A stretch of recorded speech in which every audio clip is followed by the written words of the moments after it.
কি মাছ এনেছো? চিংড়ি। তুই জেনে গেছিস? চিংড়ি মাছ ও তো খাবে না, এই কুচে নিয়ে এসছি। কুচে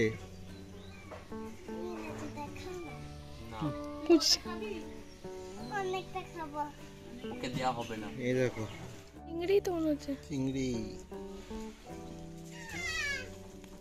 চিংড়ি খাইয়া করবো আমি চিংড়ি চিংড়ি।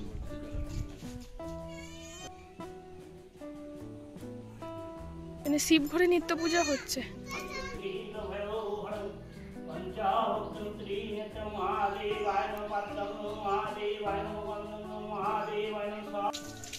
এটা কার ফেভারিট মাছ? অনেকগুলো আছে। বললো যে ওই চিংড়ি তো সব সময় পাবেন, এই চিংড়ি চট করে আসে না, তাহলে নিয়ে যাই। এটা কি গলদা চিংড়ি? তো গলদা, খুব যে বড় সাইজ তাও নয়, খুব যে ছোট তাও নয়। গলদার বাগদা কি করে চিনবে? যে নাকি গায়ে ওই সেই বাঘের যেমন ডোরা কাটা দাগ থাকে না, তেমন থাকে। আচ্ছা, এই চিংড়ির পেটে কত ডিম দেখো। এটা একদম নীলচে নীলচে, খারাপ নয় গো চিংড়িগুলো। আমাকে বললো গ্যারান্টি নিয়ে যাও, যদি ভালো না হয় পরে শনিবার এসে পয়সা ফেরত নিয়ে যাবে। তোলমা করবে বললে এটা বেশি নিইনি। কুচো চিংড়ি? কুচো নয়, তাহলে এই তো কি পেস্ট করবে? পেস্ট করে যেমন করো না, আলু দিয়ে ইয়ে করে। এই যে এই কটা হয়েছে, এটা 100 গ্রামে দেখো, খারাপ হয়নি। 100 গ্রামে এই কটা হয়েছে।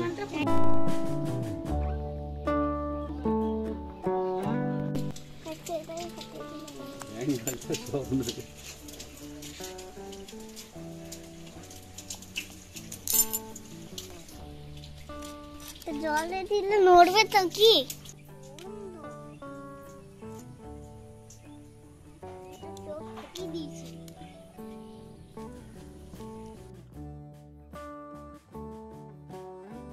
ছেলে বাজার থেকে গলদা চিংড়ি এনেছে, চিংড়ি মাছের মালাইকারি খাবে বলে।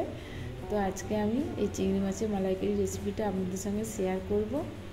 দেখুন এখানে আমি মাছগুলো ধুয়ে বেছে একদম স্টিক পরিয়ে রেখে দিয়েছি। চিংড়ি মাছগুলোকে এখন আমি ভেজে নেবো, একবারে সব হবে না, আমি দুবারে ভেজে নেবো।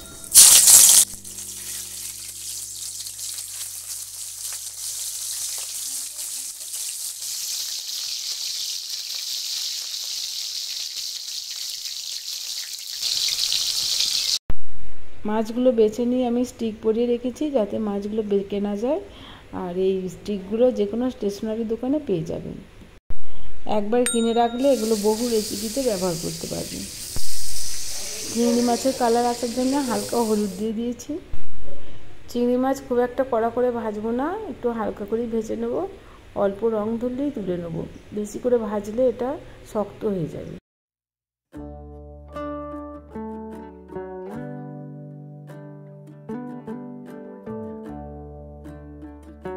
সবকটা চিংড়ি মাছ ভাজা হয়ে গেছে। এবার আমি মালাইকারি বানাবার জন্য বিশেষ দুটো পেস্ট বানিয়ে নেব। মিক্সিং জারে আমি হাফ নারকেলের মালাই নিয়েছি, অল্প জল দিয়ে দিচ্ছি, এতে নারকেলের পেস্টটা ভালো হবে। পেস্ট হয়ে গেছে, এবার হাতে করে চেপে নারকেলের দুধটা বার করে নেব।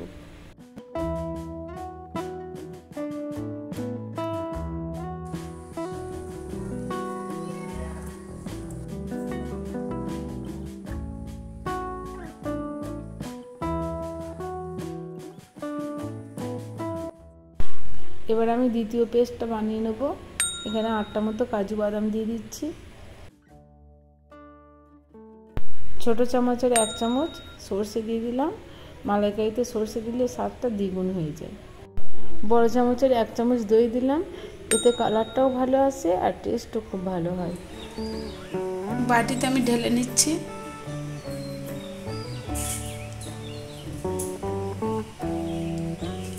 আর একটু আমি সরষে তেল দিয়ে দিলাম, জিরে ফোড়ন দিয়ে দিচ্ছি একটা তেজপাতা আর একটা শুকনো লঙ্কা। ছোট ছোট করে কেটে রাখা পেঁয়াজ কুচো দিয়ে দিলাম। পেঁয়াজ দেওয়ার পর অল্প নুন দিয়ে দিলাম, এতে পেঁয়াজগুলো তাড়াতাড়ি গলে যাবে। থেতো করা রসুন দিয়ে দিচ্ছি। এবার দিয়ে দিলাম বড় চামচের 1 চামচ আদা জিরে বাটা আর হলুদ গুঁড়ো।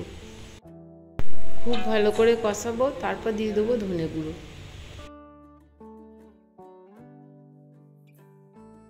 এবার দিয়ে দিচ্ছি কাশ্মীরি লঙ্কার গুঁড়ো। কাশ্মীরি লঙ্কার গুঁড়ো দিলাম, এতে কালারটা খুব ভালো আসবে। 1 চামচ টমেটো সস দিয়ে দিলাম। এই টমেটো সসের রেসিপি আমার চ্যানেলে আছে, দেখে নিতে পারেন। কাজু বাদাম, দই আর সরষের যে পেস্ট আমি করে নিয়েছি সেটা দিয়ে দিচ্ছি।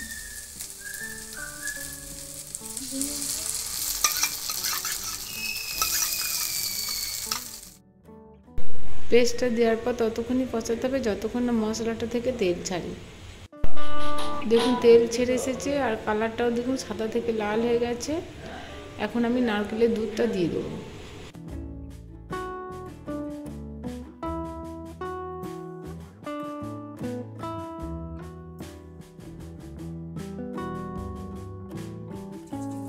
দিয়ে দিচ্ছি স্বাদ মতো চিনি।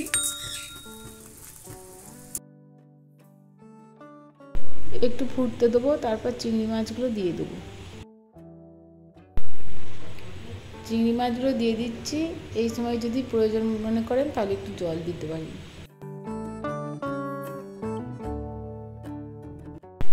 সবসময় তো হাতের কাছে নারকেলের দুধ থাকে না, তাই আপনারা চাইলে নারকেল দুধের বদলে গুঁড়ো দুধও ব্যবহার করতে পারেন।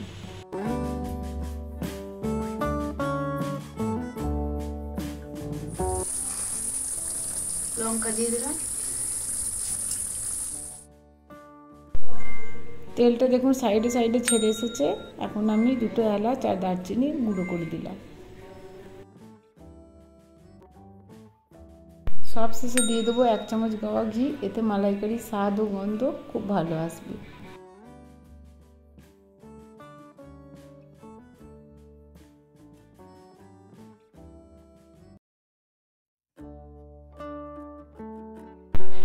মালাইকারি রেডি হয়ে গেছে, এবার আমি নামিয়ে পরিবেশন করব।